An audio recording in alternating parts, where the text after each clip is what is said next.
Selamat bertemu kembali dengan saya dalam mata pelajaran kemudian pertemuan. Pertemuan kali ini adalah pertemuan yang keempat. Dalam pertemuan ini akan kita bahas pertama London Dumping Convention, kedua Intervention on the High Seas Convention, yang ketiga Civil Liability Convention, yang keempat Fund Convention, yang kelima Undang-Undang Nomor 17 Tahun 2008 dan PP 21 Tahun 2010. Yang pertama Convention on the Prevention of Marine Pollution by Dumping of Waste and Other Matter atau London Dumping Convention. Tujuan dari konvensi ini adalah untuk meningkatkan perlindungan terhadap lingkungan laut dengan mendesak negara dengan perhatian yang kurang dari area geografi tertentu untuk ikut berpartisipasi mengikuti konvensi ini. Karena banyak negara yang tidak mengikuti waktu konvensi diadakan, maka keluar kata-kata ini. Sebelum kita masuk ke materi, ingin saya jelaskan perbedaan yang diatur dalam London Dumping Convention dan yang diatur dalam MARPOL. Dalam MARPOL diatur pembuangan disebut discharge limbah yang berasal dari pembersihan normal dari kapal. Misalnya sampah, yaitu sampah yang berasal dari kamar-kamar atau dari dapur atau sisa-sisa danis yang tertinggal dalam polka sehabis muatan dibongkar. Kalau minyak berupa minyak yang dari kebocoran di kamar mesin atau kalau di kapal tanker air campur minyak bekas pencucian tangki muatan. Sedangkan London Dumping mengatur limbah yang berasal dari darat atau dari platform atau dari penyaringan yang sengaja dimuat ke kapal untuk tujuan dibuang ke laut. Dipakai istilah dumping. Jadi ringkasnya perbedaan dengan MARPOL adalah asal limbah yang mau dibuang itu. Kalau MARPOL mengatur limbah berasal dari yang dihasilkan oleh pengasihan normal di kapal, sedangkan London Dumping mengatur limbah yang sengaja dimuat ke kapal, apakah dari darat atau dari platform atau dari penyelundupan minyak untuk tujuan dibuang atau didamping ke laut. Dalam London Dumping Convention temui definisi-definisi. Dumping berarti setiap pembuangan dengan sengaja ke laut, limbah atau benda-benda lain dari kapal, dari pesawat udara, platform atau bangunan buatan lain di laut. Atau setiap pembuangan dengan sengaja ke laut, kapal, pesawat udara, platform atau bangunan buatan lain. Limbah dan materi lain berarti segala macam material atau zat yang berbentuk atau terurai.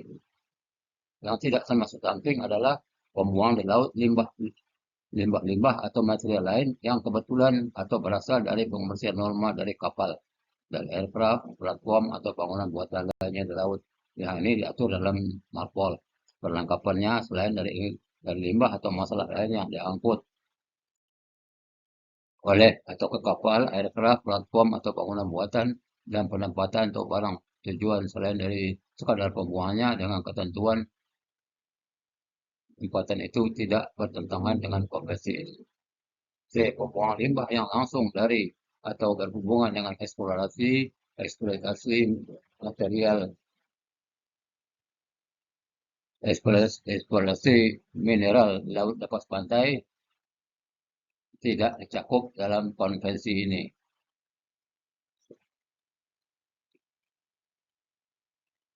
Dua, vessel dan aircraft berarti pesawat di air atau pesawat udara dari tipe apapun, termasuk yang berbantalan udara dan yang terapung bila mempunyai mesin penggerak sendiri. Tiga, laut berarti semua perairan maritim selain dari perairan pedalaman dari negara itu. Empat, limbah dan material lain berarti segala macam material atau zat yang berbentuk atau terurai. Lima, special permit berarti izin yang diberikan khusus pada permohonan yang telah disampaikan sebelumnya sesuai dengan ketentuan dalam Aneks 2 dan Aneks 3 dari konvensi ini. 6. General permit berarti izin yang diberikan sebelumnya dan sesuai dengan Aneks 2 dari konvensi ini. Sesuai aturan dalam konvensi ini, negara anggota harus melarang dumping dari setiap limbah atau materi lain dalam bentuk dan kondisi apapun, kecuali seperti yang dijelaskan berikut. A. Dumping dari limbah atau materi lainnya yang terdaftar sebagai Aneks 1 dari konvensi ini, bukan Aneks 1 konvensi MARPOL, itu dilarang. Ya. B. Dumping dari limbah atau benda lainnya yang tertera dalam Aneks 2 dari konvensi ini membutuhkan izin khusus sebelumnya. C. Dumping dari limbah atau benda lainnya membutuhkan izin umum sebelumnya. Tidak ada aturan dalam konvensi ini yang akan diartikan sebagai pencegahan oleh negara anggota dan dari pelarangan materi atau limbah yang tidak termasuk dalam Aneks 1.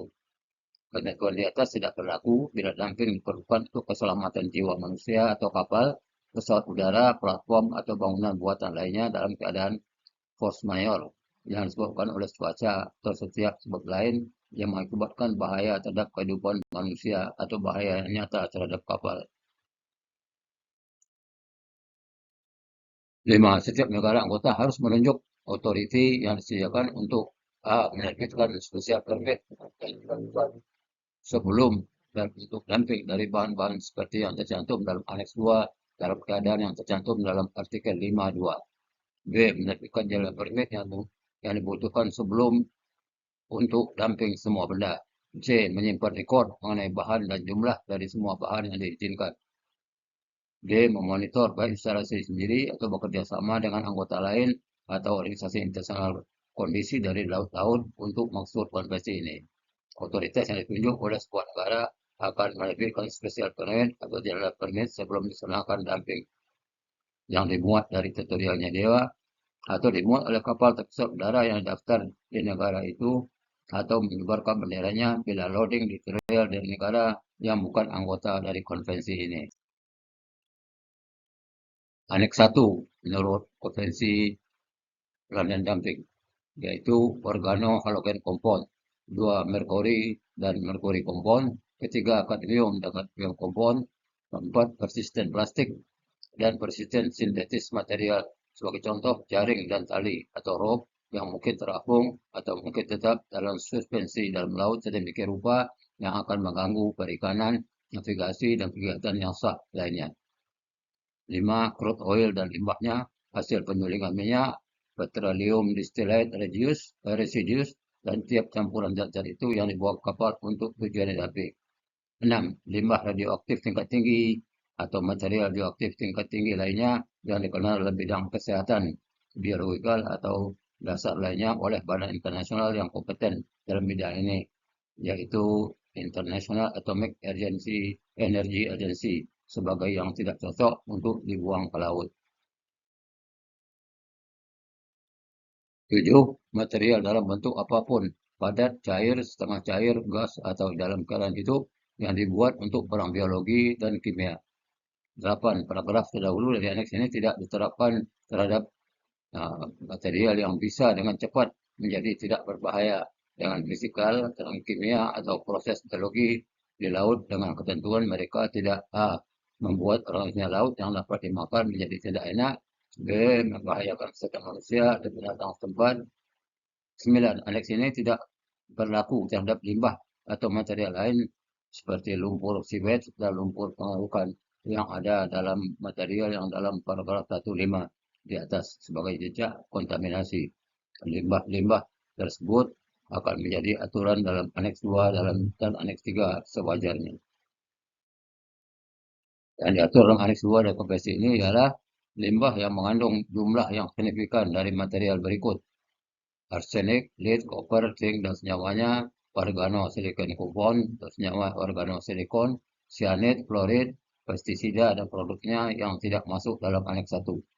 Dalam menerbitkan izin untuk dumping dalam jumlah besar dari asid alkali, pertimbangan harus diberikan terhadap kemungkinan adanya dalam limbah tersebut zat-zat yang termasuk dalam paragraf A terhadap tambahan zat-zat berikut seperti berilium, kromium, nikel, vanadium dan senyawa-senyawanya. C. Kontainer, skrap logam dan limbah curah yang dapat tenggelam ke dasar laut yang bisa menimbulkan halangan serius terhadap penangkapan ikan dan navigasi. Yang kedua, International Convention relating to the intervention on the high seas in cases of oil pollution facilities 1969.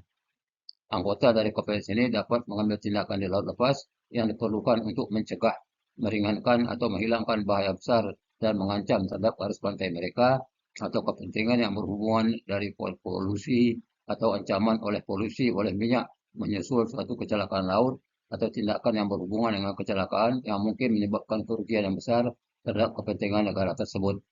Tetapi tidak boleh ada tindakan yang diambil terhadap kapal perang atau kapal milik atau dioperasikan untuk tugas pemerintah dan saat itu sedang melaksanakan tugas pemerintah. Kepentingan dari negara pantai yang secara langsung terkena atau terancam oleh kecelakaan laut seperti A. Pantai laut, pelabuhan atau kegiatan di kuala termasuk kegiatan perikanan. B. Atraksi pariwisata dari daerah yang bersangkutan. C. Kesehatan dari penduduk pantai dan kehidupan lainnya termasuk sumber daya hayati dan alam liar. Ketiga, International Convention on Civil Liability for Oil Pollution Damage 1969. Konvensi ini berlaku secara eksklusif A. Terhadap kerusakan akibat polusi di teritorial termasuk teritorial dari negara anggota. 2. Di zona ekonomi eksklusif dari negara anggota yang ditetapkan sesuai hukum internasional atau jika negara itu belum menetapkan zona tersebut di daerah di luar dan bersebelahan dengan laut teritorial yang ditetapkan sesuai hukum internasional seluas tidak lebih dari 200 mil laut dari garis pangkal dari mana lebar laut teritorial diukur. B. Terhadap tindakan pencegahan bila diambil untuk mencegah atau meminimalkan kerusakan tersebut. Konvensi tidak berlaku terhadap kapal perang atau kapal pemerintah yang sedang melaksanakan tugas pemerintah. Pollution damage berarti hilang atau kerusakan disebabkan oleh kontaminasi yang disebabkan keluarnya minyak atau pembuangan minyak dari kapal bagaimanapun terjadinya yang ketentuan bahwa kompensasi untuk gangguan dari lingkungan selain dari kehilangan keuntungan, gangguan tersebut akan dibatasi untuk biaya dari tindakan yang wajar untuk pemulihan kembali yang betul-betul diambil atau akan diambil. B. Biaya pencegahan dan kehilangan atau kerusakan lebih lanjut yang disebabkan oleh tindakan pencegahan. Tindakan pencegahan berarti setiap tindakan yang masuk akal yang diambil oleh setiap orang sesudah suatu insiden yang terjadi untuk mencegah atau meminimalkan kerusakan karena pencemaran. Insiden berarti setiap kejadian atau kejadian-kejadian dengan asal yang sama yang menyebabkan kerusakan karena polusi atau menciptakan ancaman serius dan segera akan menyebabkan kerusakan. Pemilik kapal pada saat kejadian atau kejadian-kejadian pada saat kejadian pertama akan bertanggung jawab untuk setiap kerusakan karena polusi yang dilakukan oleh kapalnya. Kalau terjadi pencemaran, maka klaim hanya ditujukan kepada pemilik atau owner dari kapal itu. Kalau kapal milik pemerintah, maka perusahaan yang mengoperasikan dianggap sebagai owner dan tidak boleh ditujukan kepada A. Pelayan atau agen dari pemilik atau awak kapal. B. Pandu atau orang lain yang bukan kru yang memberikan pelayanan terhadap kapal. Pencharter, bagaimanapun bentuk charternya termasuk bareboat charter. D. Orang yang bertugas untuk operasi selfie dan ditunjuk owner atau otoritas yang berkompeten. E. Setiap orang yang melakukan tindakan preventif. Dan F. Semua pelayan atau agen dari yang tersebut di atas. Bila satu kejadian melibatkan dua atau lebih kapal yang kerusakan karena polusi disebabkan oleh itu, pemilik dari semua kapal tersebut akan secara bersama-sama dan sendiri-sendiri bertanggung jawab atas semua kerusakannya yang tidak dapat dipisahkan secara rasional. Pemilik kapal dapat menolak untuk membayar kalau dapat membuktikan bahwa kejadian itu disebabkan oleh perang, perang pertempuran, perang saudara, pemberontakan atau fenomena yang luar biasa tak terelakkan dan tertahankan. B. Seluruhnya disebabkan oleh suatu tindakan kelalaian yang dilakukan dengan maksud untuk menyebabkan kerusakan pada pihak ketiga. Jadi misal saudara kapalnya lagi berlabuh tersandar ditabrak oleh kapal lain. C. Seluruhnya disebabkan oleh kelalaian atau tindakan yang salah lainnya dari pemerintah atau otoritas yang bertanggung jawab untuk pemeliharaan lampu-lampu dan sarana bantu navigasi lainnya dalam melaksanakan tugasnya. Jadi misalnya kapal saudara kandas menimbulkan pencemaran, saudara dapat buktikan bahwa itu terjadi karena seharusnya di peta ada lampu atau ada bui, tapi ternyata tanpa pemberitahuan lampu atau bui itu tidak ada. Tidak ada dalam konvensi ini yang akan mengurangi hak jalan atau right of recourse dari owner terhadap pihak-pihak ketiga. Pemilik kapal berhak untuk membatasi tanggung jawabnya untuk setiap suatu kejadian sejumlah agregat yang dihitung sebagai berikut. A. 3 juta unit account untuk kapal yang tidak lebih dari 5.000 ton DWT. B. Untuk kapal dengan tonase lebih dari 5.000 DWT, penambahan 420 unit account untuk tiap tambahan satu DBT dengan ketentuan bahwa jumlahnya tidak lebih dari 59,7 juta unit ekor. Pemilik kapal tidak mempunyai hak untuk membatasi bila dapat dibuktikan bahwa kerusakan karena polusi akibat tindakan atau kelalaian pribadi yang dilakukan dengan maksud untuk menyebabkan kerusakan tersebut. Bila terjadi insiden, maka pemilik kapal dapat menitipkan bank garansi atau garansi lainnya dari asuransi yang diakui sesuai konvensi ini. Unit account yang dimaksud adalah di sini namanya Special Drawing Rate atau SDR yang ditentukan oleh International Monetary Fund atau IMF. Nilai satu SDR terhadap mata uang suatu negara anggota IMF akan ditentukan oleh IMF berdasarkan tingkat inflasi dari negara tersebut. Bagi negara yang bukan anggota IMF, maka satu unit account ditentukan sama dengan 15 gold francs. Satu gold francs sama dengan 95,5 miligram emas yang kehalusannya milimeternya 900. Berdasarkan amandemen tahun 2000 yang ditandatangani pada 18 Oktober 2000 dan berlaku sejak 1 November 2003, maka batas tanggung jawab tersebut dinaikkan 50%. Untuk kapal yang tidak lebih dari 5.000 ton dinaikkan menjadi 4,5 juta SDR dan tiap penambahan satuan dinaikkan 630 SDR dengan batas tertinggi untuk kapal 140 ton sebesar 89,77 juta SDR.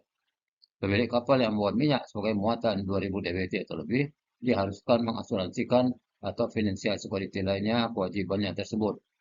Apabila pemilik sudah mempunyai bukti asuransi atau bank security lainnya, maka pemerintah negara bendera akan mengeluarkan sertifikat CLC yang bentuknya sudah ditentukan yang berisi A. Nama kapal dan pelabuhan pendaftaran, B. Nama dan tempat usaha utama dari pemilik, C. Tipe dari jaminan, D. Nama dan tempat usaha utama dari asuransi atau security lainnya, E. Masa berlaku sertifikat yang tidak boleh lebih lama dari lamanya atau jaminan lainnya.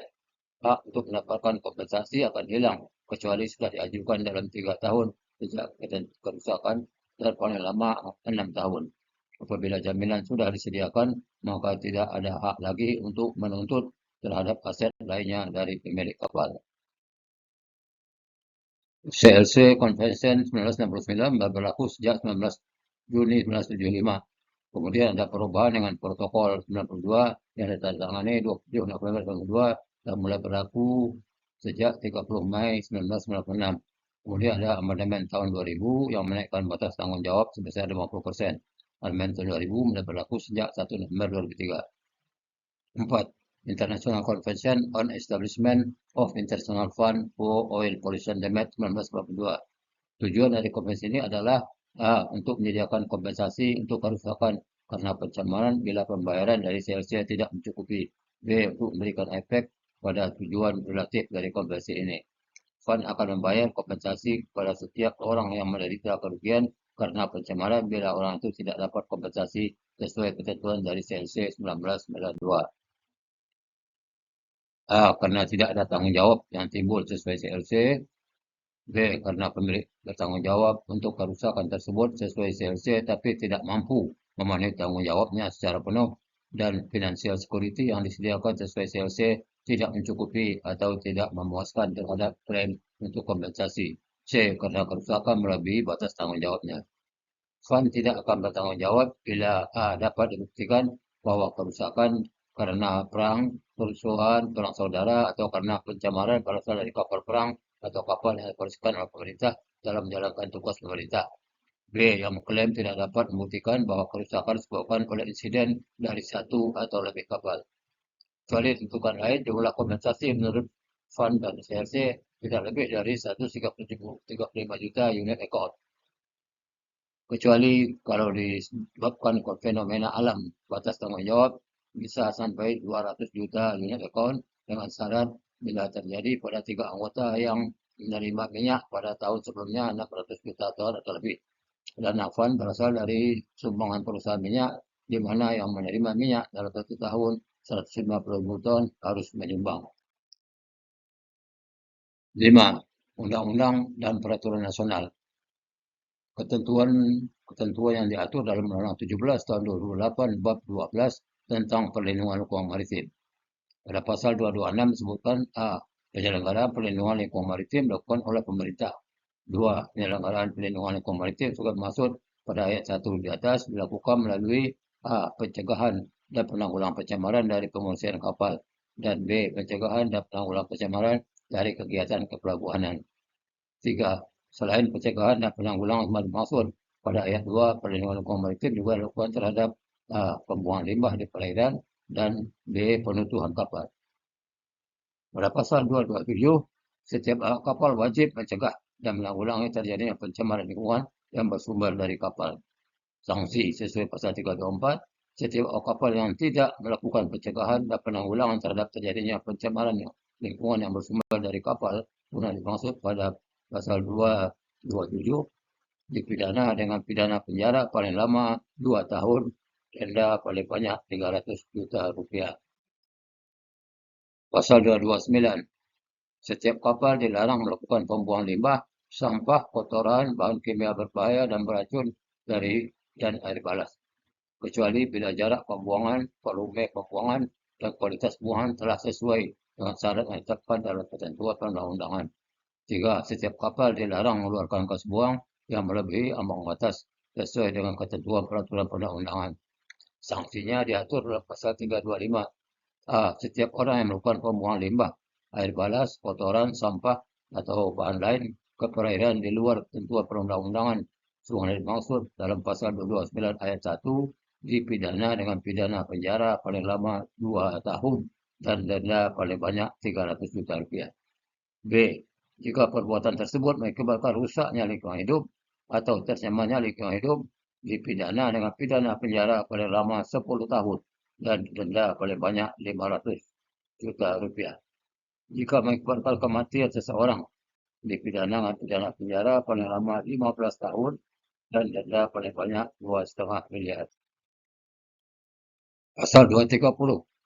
Setiap nakoda dan unit penanggung jawab kegiatan lain di perairan bertanggung jawab menanggulangi pencemaran yang bersumber dari kapal dan atau kegiatannya.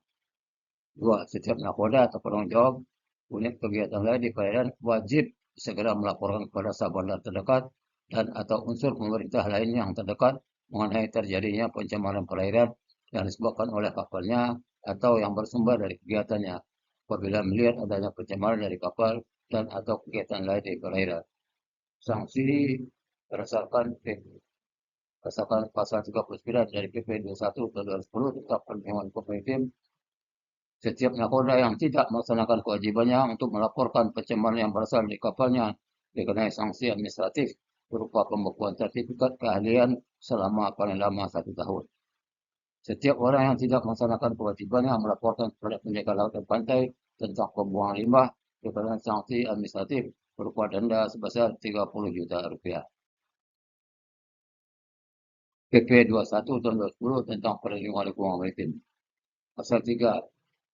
Setiap awak kapal wajib mencegah dan menanggulangi terjadinya pencemaran lingkungan yang bersumber dari kapalnya. Pencemaran lingkungan bersumber dari kapal dapat berupa minyak, bahan cair beracun, muatan berbahaya dalam kemasan, kotoran, sampah, udara, air balas, dan atau barang dan bahan berbahaya bagi lingkungan yang ada di kapal.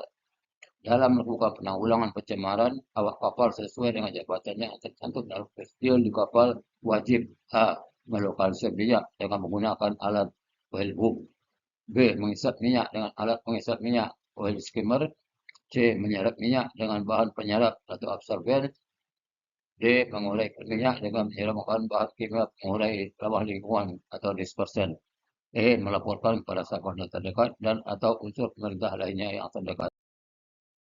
Peralatan pencegahan pencemaran untuk kapal dengan jenis dan ukuran tertentu meliputi A. Untuk kapal 100 ton terlebih atau ukuran mesin 200 HP atau lebih, sekurang-kurangnya harus memiliki peralatan pencemaran oleh minyak berupa 1. Boiling water separator atau WS, 2. Tangki penampungan minyak kotor atau sludge tank, 3. Standar pembuangan internasional atau International Discharge Connection. Untuk kapal yang memuat bahan cair beracun, sekurang-kurangnya memiliki 1. Pompa stripping, 2. Tangki endap atau sludge tank. Untuk kapal dengan pelayar 15 orang terlebih, harus memiliki alat pengolah kotoran atau alat penghancur kotoran atau tangki penampungan siwet dan sambungan standar. Untuk setiap kapal ada bak penampungan sampah dan penandaan.